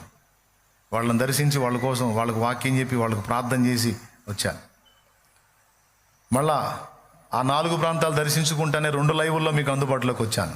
బుధవారం వచ్చాను, శుక్రవారం కూడా వచ్చాను. బుధవారం, గురువారం దైవజనుల మీట్లో కూడా వచ్చి శుక్రవారానికి ఇక్కడికి వచ్చేసానులే. బుధవారం, గురువారం 2 లైవుల్లో అందుబాటులోకి ఉన్నాను. 4 ప్రాంతాలు దర్శించాను. వారం అంతా దేవుని పనిలో. ఇక నిన్న సోమవారం రోజు కొన్ని కార్యాలు జరిగించాను. నిన్న మంగళవారం తిమ్మ సముద్రంలో సంఘం ఉంది, అక్కడికి వెళ్ళి నూనె పోసి వచ్చాను. మందిరానికి దేవుడు స్థలం ఇస్తే పోయి నూనె పోసి వచ్చాను. ఇంకొల్లు ప్రాంతాన్ని దర్శించి, ఇంకొల్లు పరిచర్యను దర్శించి, అక్కడి నుంచి తిమ్మ సముద్రం 2 ప్రాంతాలు విజిట్ చేసి వచ్చాను నిన్న. ఈరోజు మీ మధ్యలో ఉన్నాను. కూటమి అయిపోయినాక మళ్ళీ ఇంకొక ప్రయాణం, రేపు ఒకటి. వరుసగా ఖాళీగా ఉండేది. ఎందుకు ఇలా అంటే, నన్ను వెంబడించే వాళ్ళకి అదొక ఛాలెంజ్, నన్ను ఫాలో అవుతున్న వాళ్ళకి అదొక సవాల్. నా తమ్ముడా, ఒక సంఘం కట్టి, 2 సంఘాలు కట్టి, 3 సంఘాలు కట్టి, అబ్బో పెద్ద వెలగబెట్టానని ఫీల్ అవ్వటం కాదు. ఏరి నీ దగ్గర లేచిన దైవజనులు ఏరి, వాళ్ళ ద్వారా కట్టబడిన సంఘాలయ్యి, వాళ్ళ ద్వారా జరిగిన పరిచర్య ఏది? ఇదిగో దేవుని కృపను బట్టి ఇదిగో ఇంతమంది దైవజనులు లేచారు, ఇన్ని ప్రాంతాలు వెళ్ళి సేవ చేస్తున్నారు. ఇదిగో మెయిన్ బ్రాంచ్లో ఇన్ని ఆత్మలు రక్షించబడుతున్నాయి. ఇక్కడ ఆత్మల రక్షణ కార్యం, సంఘాల ఉత్పత్తి, సేవకుల సిద్ధపాటు, వాళ్లకు సపోర్ట్గా నిలవటం, వాళ్ళు పరిచయం చేసినప్పుడు వాళ్ళకి వెన్నుదన్నుగా ఉండటం, భరోసాగా ఉండటం, అలాగే సంఘాలు కట్టించి సిద్ధపరిచిన బిడ్డలకు ఐడియాలజీ ఒకటి ఏర్పాటు చేసుకొని మందిరాలు కట్టడం. ఎక్కడా ఖాళీ లేదు. విజయ్, మిగిలిన వాళ్ళందరికీ అది ఛాలెంజ్, అది సవాల్. మీకు దమ్ముంటే నేను ఇంత దూరం పరిగెత్తా, అందులో కొంతైనా రండి, మీకు దమ్ముంటేనే ఛాలెంజ్ అన్నమాట. కొంతమంది కాకపోతే కొందరైనా తీసుకుంటారని నా విశ్వాసం. కొంతమంది నిద్రమోహం వాళ్ళు ఉంటారు, ఇక్కడ ఎంత ఛాలెంజ్ ఉన్నా సరే ఒక్క మాటలు కొట్టేస్తారు. అబ్బో ఆయన ఏడ మనం ఏడ, అసలు మన వల్ల కాదంటారు. ఇది ఎదవతనం, దట్ ఈజ్ ఎదవతనం. ఆయన ఏడ మనం ఏడ అనే డైలాగులు వద్దు. ఆయన చేస్తే అందులో కొంతైనా మనం చేయాలి, కొంతైనా చేయాలి. చేస్తూ ఉంటే ఏమో దేవుడు ఆయనంతా చేపిస్తాడు, ఆయనకు మించి చేపిస్తాడు. దేవునికే స్తోత్రం. నాకు ముందున్న దైవజనులు నేను ఆ విధంగానే ఛాలెంజ్గా తీసుకున్నాను, సవాలుగా తీసుకున్నాను. వాళ్ళ భక్తిని, వాళ్ళ సేవని, వాళ్ళ విశ్వాసాన్ని, ప్రార్థనా జీవితాన్ని, పవిత్ర జీవితాన్ని ఛాలెంజ్గా తీసుకొని తిప్పలు పడుతున్నాను నేను. నన్ను వెంబడించే వాళ్ళకు కూడా ఆ ఛాలెంజ్ ఇవ్వాలని ఆరాట పడుతున్నా. అందులో మొదటిదిగా విశ్వాసాన్ని చెప్పాను, 2 సేవ చెప్పాను. భక్తుల సేవా జీవితము మనకు ఒక సవాల్. కొంతమంది స్త్రీలు ఉన్నారు, పండిత రామాబాయి అనంగా, ఎమికార్ మైకేల్ అనంగా, మదర్ తెరీసా అనంగా, స్త్రీలలో కొంతమంది సువార్థికులు అంటున్నారు, అద్భుతంగా దేవుని కోసం వాడబడిన వాళ్ళు. ఈ మధ్య ఒక బుక్ కూడా రిలీజ్ చేశారు మన వాళ్ళు. తండ్రి సన్నిధి వైపు నుంచి ఒక మిషనరీ స్టోరీ మీటింగ్స్లో రిలీజ్ అయింది. మరి తీసుకొని చదివారో లేదో. స్త్రీలు చదవాలి. కొంతమంది స్త్రీలు, కొంతమంది పురుషులు, వారి సేవ, వారి పరిచర్య విధానం, మేరీ స్లెస్సర్ అనంగా, ఇట్లా రకరకాల వాళ్ళు ఉన్నారు. అది బుక్, ఒక మిషనరీ జీవిత చరిత్ర, ఒక స్త్రీ, ఆమె భలే ఉంటుంది స్టోరీ, ఇంట్రెస్టింగ్గా ఉంటుంది, చదవచ్చు.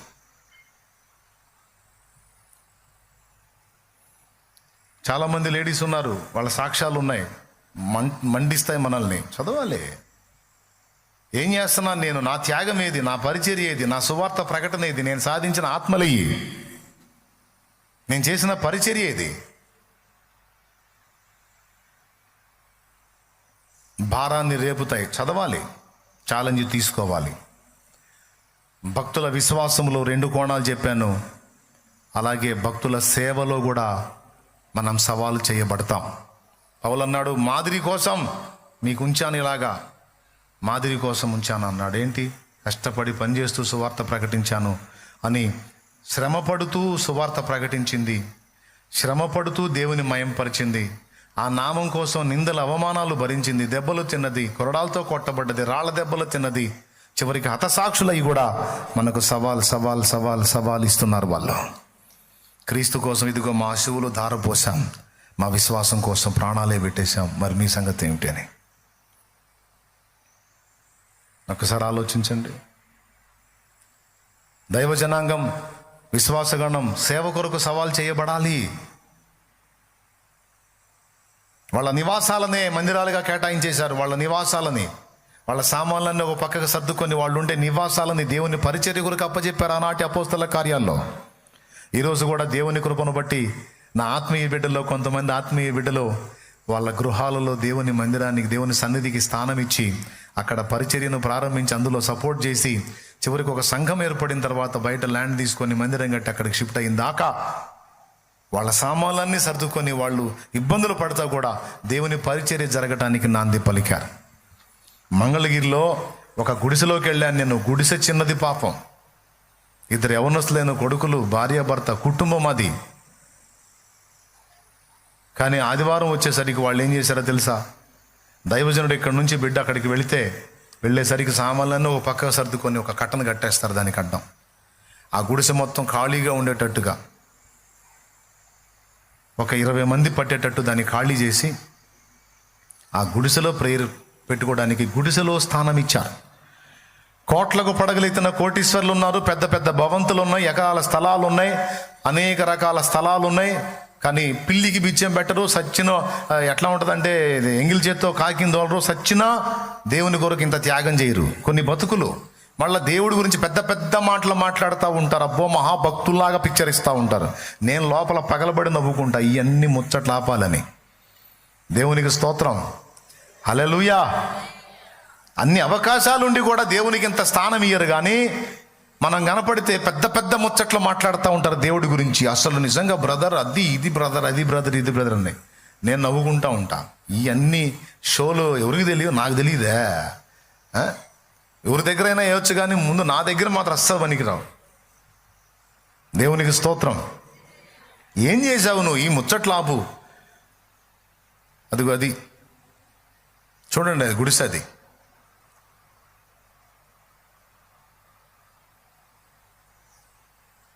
ఆ మైక్ తీసుకొని పాడేవాడు ఆ ఇంట్లో ఆ గుడిసెలో ఒక బాబు, ఆ పెద్ద కొడుకు.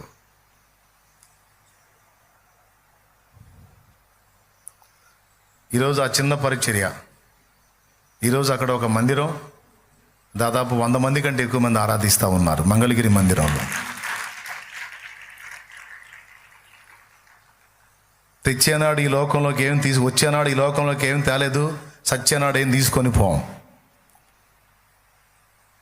ఈ మధ్యలో ఉన్న ఈ జీవితంలో మనకున్న దాన్ని దేవుని కొరకు అంత త్యాగం చేస్తే నష్టపోతామా, నాశనం అవుతామా? దేవుని కొరకు ఇచ్చి నష్టపోయిన వాళ్ళు, నాశనమైన వాళ్ళు ఎవరన్నా ఉన్నారా? ఆయన అన్యాయస్తుడా? ఆయన శక్తి గలవాడు కాదా? ₹1 దేవుని కొరకు మనం ఒక ఇంత త్యాగం చేస్తే ₹1,00,000 ఇచ్చే దమ్మున్నోడు కాదా?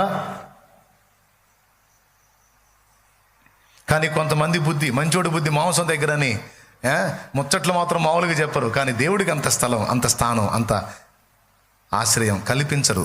అలాంటి వ్యక్తులు కూడా ఒక సవాల్ కొంతమంది భక్తుల జీవితాల్లో తమకున్న వాటిని దేవుని కొరకు అలాగా పణంగా ఇచ్చేశారు.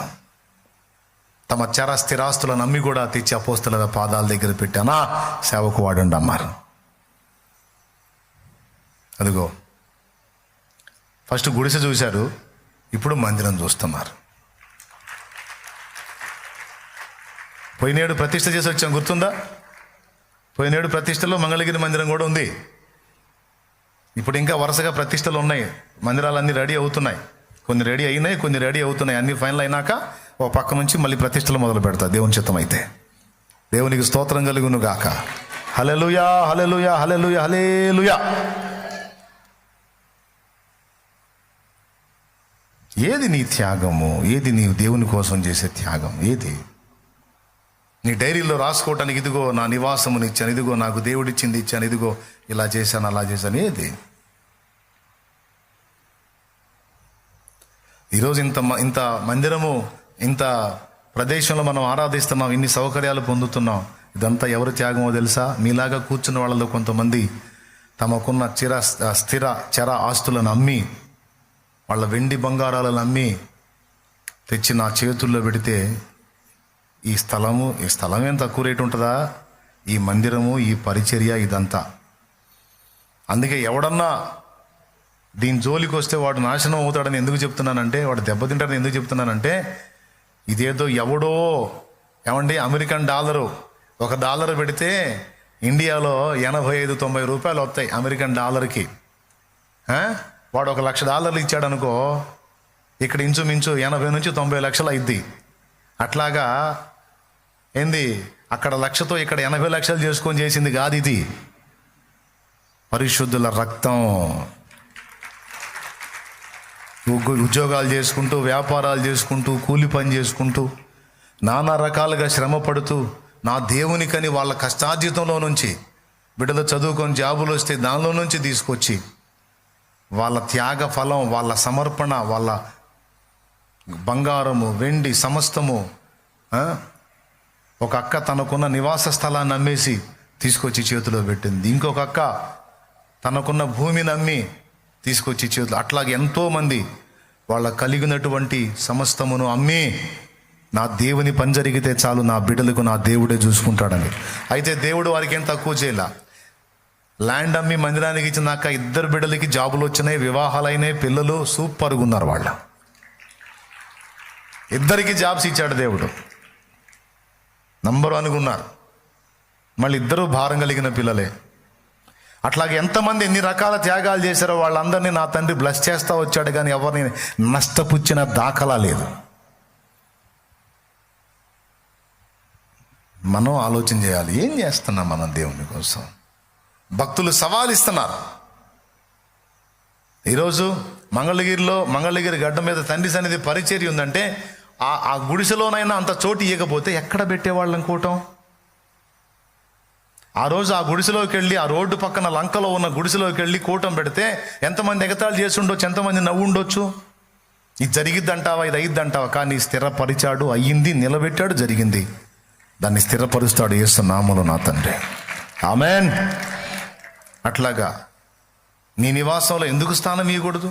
10 మంది వచ్చి అక్కడ సమకూడి ఒక ప్రార్థనా కూటం. నీ ఊర్లో సరైన సేవ లేదు కదా, సరైన పరిచర్య లేదు కదా, సరైన మందిరం లేదు, సరైన సంఘం లేదు కదా, ఆత్మల భారం కలిగిన ఒక పరిచర్య లేదు కదా.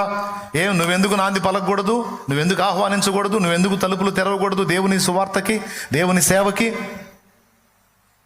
నువ్వెందుకు సేవకు రాకూడదు? నువ్వెందుకు దేవుని పరిచర్యకు రాకూడదు? ఎవరో చేయాలని నువ్వెందుకు పక్కన తిరగాలి, పైన తిరగాలి? నీకు లేదా? నీకు చదువు ఉందిగా, నీ జ్ఞానం ఉందిగా, ఆత్మల భారం లేదా? అనేకులు కష్టపడి ప్రాణాలు పణంగా పెట్టి సువార్త మోసుకొస్తే అది విని నువ్వు మారు మనసు పొంది రక్షణ పొంది పరలోక రాజ్య వారసుడు అయ్యావే. ఇతరుల త్యాగంతో నువ్వు రక్షింపబడ్డావే. మరి ఇతరుల రక్షణ కోసం నీ త్యాగం ఏది? నీ పరిచర్య ఏది? నీ సేవ ఏది? నీ సమర్పణ ఏది? నీ భారం ఏది? కదలాలిగా నువ్వు కూడా, చేయాలిగా నువ్వు కూడా త్యాగం. పాయింటేనా? ఎవరికి వాళ్ళు ఆలోచించుకోవాలిగా. ఆ జూమ్లో ఉన్నవాళ్ళు ఆలోచించుకోవాలిగా, ఆ లైవ్లో ఉన్నవాళ్ళు ఆలోచించుకోవాలిగా, ఇక్కడ కూర్చున్న వాళ్ళు ఆలోచించుకోవాలిగా. అందరూ ఆలోచించాలి కదా. ఏం చేస్తున్నాం మనం? ఎక్కడిచ్చాం అవకాశం? ఎలా చేశాం దేవుని కొరకు? ఒకవేళ దేవుని కొరకు చేస్తుంటే రాయి, డైరీలో రాయి, ఇదిగో నా దేవుని కొరకు ఇది నా జీవితంలో జరిగిన కార్యం, నా త్యాగం, నా తండ్రి కొరకు నేను చేసిన కార్యాలని గుర్తురాయి. తర్వాతి వారికి అది మాదిరవుతుంది. నువ్వున్నా ఊడినా, నువ్వున్నా ప్రభు దగ్గరికి వెళ్ళినా అది సాక్ష్యం అవుతుంది. నిన్ను బట్టి మరి కొంతమంది దైవ సేవకు, దేవుని కొరకు త్యాగం చేయడానికి ముందుకు రావడానికి అది మంచిగా దోహదపడుతుంది కదా బిడ్డ. ఏమంటారు?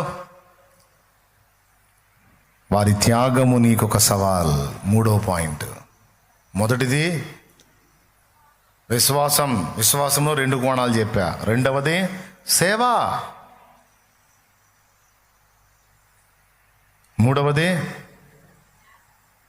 త్యాగం. తమకు కలిగిన వాటిని నిర్దాక్షిణ్యంగా వదిలేసి దేవుని కొరకు ఆత్మల భారంతో పరిగెత్తారు. ఇంగ్లాండ్ తదితర ప్రాంతాలకు వెళ్ళి చదివాడు సహోదరులు భక్త సింగ్ గారు. కానీ అక్కడ బైబిల్ని వ్యతిరేకించి, బైబిల్ని చించి కాల్చినటువంటి అనుభవం కలిగి ఉన్నవాడు తర్వాత దేవుణ్ణి తెలుసుకొని మారు మనసు పొంది రక్షణ పొంది ఇండియాలోకి అడుగు పెడతానే విశ్వాసిగా అడుగు పెట్టాడు. తండ్రికి లెటర్లు రాసేవాడు యేసుక్రీస్తు గురించి. వచ్చినాక చూద్దాంలే అబ్బాయి సంగతి అనుకున్నాడు తండ్రి. ఇండియాకి వచ్చినాక కొడుకున్నాడు. అక్కడ ఏదో వేరే దేశాల్లోకి వెళ్ళి చదువు కోసం వెళ్ళి అక్కడ ఏదో యేసు ప్రభు అది ఇది అన్నావు. ఓకే, ఇప్పుడు మన దగ్గరికి వచ్చావు. మన ప్రాంతంలో యేసు ప్రభుని అంగీకరిస్తే, యేసు ప్రభు నమ్ముకుంటే వెళ్ళేస్తారు, ఒప్పుకోరు, అసహించుకుంటారు, తెలుసు కదా. కాబట్టి యేసు ప్రభుని విదేశాల్లో నువ్వు తెలుసుకున్న యేసు ప్రభుని విదేశాల్లో వదిలేసేయి. ఇక ఇండియాలో మన సంబంధిగా నువ్వు ఉండాలి అన్నాడు. అప్పుడు ఆయన అన్నాడు, తండ్రి, నానా, శ్వాస తీసుకోకుండా మనిషి బ్రతకగలడా అంటే బ్రతకలేడు, చచ్చిపోతాడు. యేసు లేకుండా నేను కూడా బతకలేను. యేసు లేకుండా నేను కూడా బ్రతకను. అరే, నిన్ను విదేశాలకు పంపించింది ఎందుకు కుమారుడా? చదువుకొని మంచి భవిష్యత్తు పొందుతావని, అంతేగాని ఎట్లాగైపోతావని కాదు తండ్రి బాధ. కానీ కొడుకు ఏం చెప్తున్నాడు? లేదు లేదు, అన్నిటికంటే ఉత్తమమైన చదువు దేవుడే, యేసయ్యే. ఆయనకి మించినటువంటి జ్ఞానం లేదు, ఆయనకి మించిన దైవం లేదు, ఆయనకి మించిన ప్రేమ లేదు. జీవితంలో ఏదన్నా చేస్తే ఆయనకి మించినటువంటి కార్యం ఇంకొకటి ఏది లేదు. కాబట్టి నాకు ఆయనే ఆయనే ఆయనని పిచ్చోళ్ళ మాట్లాడుతూ ఉంటే తండ్రి అసహించుకొని విసర్జించి వెళ్ళిపోయాడు. తండ్రి విసర్జించాడు కుమారుణ్ణి, భార్య విసర్జించింది, తోడబుట్టిన వాళ్ళు విసర్జించారు ఒక దశలో. చివరికి సహోదరులు భక్త సింగ్ గారు కన్ను మూసినప్పుడు సైతం కుటుంబ సభ్యులందరూ గ్యాదర్ అవ్వలేదు. భార్య కొడుకు కూడా ఉన్నారు ఆయనకి, భార్య కూడా లోబడలేదు, రాలేదు. అయినా సరే అన్నిటినీ కోల్పోయి అందరినీ వదులుకొని ఒక్కడే ఒక్కడే ఒక్కడే ఒక్కడే ఆ హిందీ ఇంగ్లీష్ మాట్లాడతాడు. తెలుగు తక్కువ, తమిళ్ తక్కువ, మలయాళీ తక్కువ, కన్నడ తక్కువ, ఏం లేదు, అలా ఆ భాష తెలియదు. హిందీ ఇంగ్లీష్, పంజాబ్ ప్రాంతం వాడు కదా. దేవునికి స్తోత్రం. లక్షలాది ఆత్మల మీద చెరగని ముద్ర వేశాడు సహోదరులు భక్త సింగ్ గారు. వీధి సువార్త ప్రకటనల దగ్గర నుంచి, కూటాల దగ్గర నుంచి చిన్న చిన్న గుంపులు చిన్న చిన్న గుంపులు చిన్న చిన్న గుంపులు ప్రతి ప్రాంతంలో ఉంటాయి. పెద్ద పెద్ద చదువులు చదివిన వాళ్ళు వాటన్నిటిని అక్కడ పడేసి వచ్చారు సేవకి. దైవజనుడితో, బ్రదర్ భక్త సింగ్ గారితో మేము కూడా సేవ చేస్తామని వచ్చేసారు. రాత్రి మగళ్ళు అదే ఆలోచన, ఆత్మ రక్షణ కొరకు భారం. హైదరాబాద్లో ఫేమస్ డాక్టర్ ఎవరైతే ఉన్నారో ఆమెకు టీచ్ చేసిన ఆమె ఉంది, ఒక ఆమె వచ్చింది. యంగ్ ఏజ్లో, యవ్వన ప్రాయంలో ఆమె భక్త సింగ్ గారి దగ్గరికి వస్తే ఆమె ఫ్యామిలీ మెంబర్స్ ఆయన్ని కొట్టేదానికి వచ్చారంట. ప్రార్థన చేశాడు, వాళ్ళు సైలెంట్గా వెళ్ళిపోయారు. ఆమె అక్కడే స్థిరపడిపోయింది. ఆమెను కలిశాను నేను దేవుని కృపలో.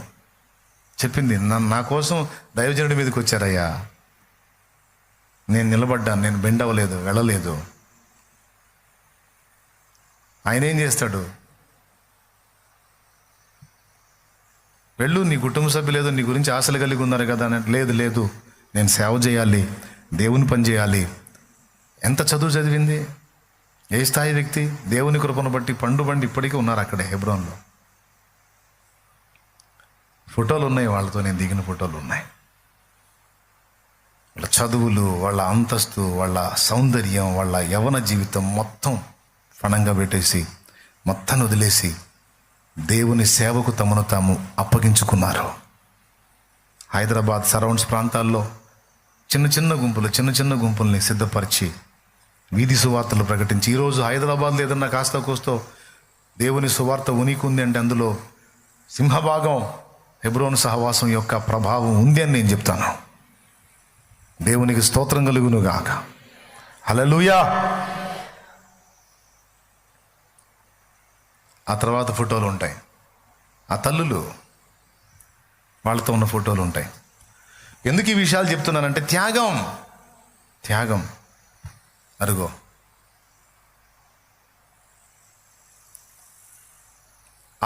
ఆ చివరి తల్లి, ఆ వైట్ శారీ అక్కడ మొత్తం 70, 80 వయసు, 65 నుంచి పైనే.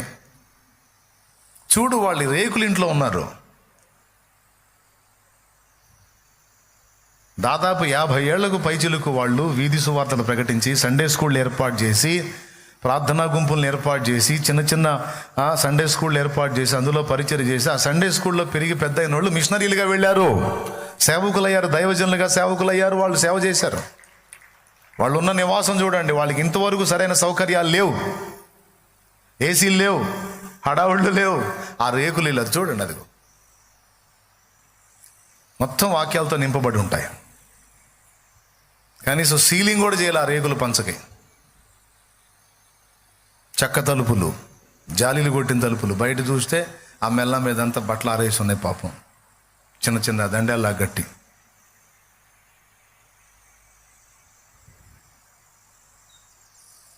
ఈ రోజుకు చూడండి ఏది వాళ్ళకి సౌకర్యం.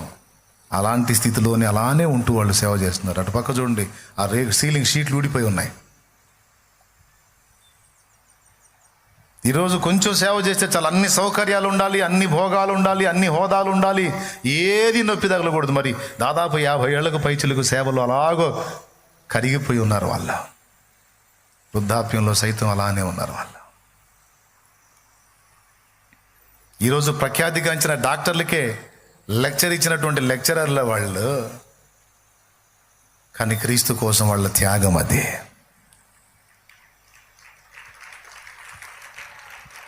క్రీస్తు కోసం వాళ్ళ సమర్పణ అది. ఆత్మల కొరకు, ఆత్మ రక్షణ కొరకు వారి త్యాగం అది. వాళ్ళ జీవితాలను అలాగా బలిపీఠం మీద పెట్టారు. యవన ప్రాయములో ఎన్ని రకాల శోధనలు, దేన్ని లక్ష్య పెట్టలేదు. సేవే సేవే సేవే సేవే. ఈరోజు ఆ తల్లులు యవనస్తురాలైనటువంటి ఆడపిల్లలకి, మగపిల్లలకి ఛాలెంజ్ ఇస్తున్నారు, సవాల్ చేస్తున్నారు. ఉందా నీకంత సీను? ఉందా నీకంత దమ్ము? 14-15 ఏళ్ళు రాకముందే యవన కోరికలతో కలలు కలలు కలలు గంటా ఉన్నావు. 18 ఏళ్ళు వచ్చేసరికి ఆ కలలు పీక్ స్టేజీకి వెళ్ళి లవ్వులు, తొక్క, తోటకూర కట్ట అని తిరుగుతున్నావు. మళ్ళీ నేను విశ్వాసం వచ్చి మోకాళ్ళ మీద ఉంటావు, భక్తిగా వాక్యాలు విన్నట్టుంటావు, చేసే తప్పుడు పనులన్నీ చేస్తావు. ఏదేనా తల్లి నీ సమర్పణ అని ప్రశ్నిస్తున్నారు. ఏదేనా తల్లి నీ త్యాగం? ఏది నా కుమారుడా నీ సమర్పణ? ఏది నీ త్యాగం? వారి త్యాగం నిన్ను ప్రశ్నిస్తుంది, నన్ను ప్రశ్నిస్తుంది. ఇహలోక బంధాలు మరచి నీ ఎదుటే నేను నిలచి, ఇహలోక బంధాలు మరచి నీ ఎదుటే నేను నిలచి, నీవిచ్చు బహుమతులు నే స్వీకరించి నిత్యానందముతో పరవశించు వేళ, నీవిచ్చు బహుమతులు నే స్వీకరించి నిత్యానందముతో పరవశించు వేళ,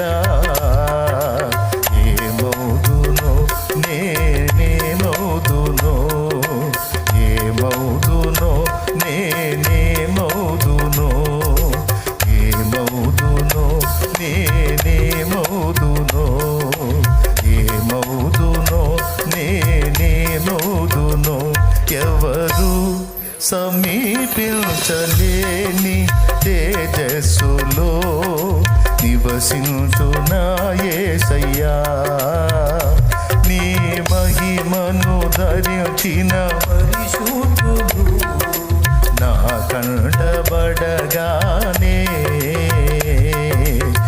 ఏమౌదునో నేనేమౌదునో,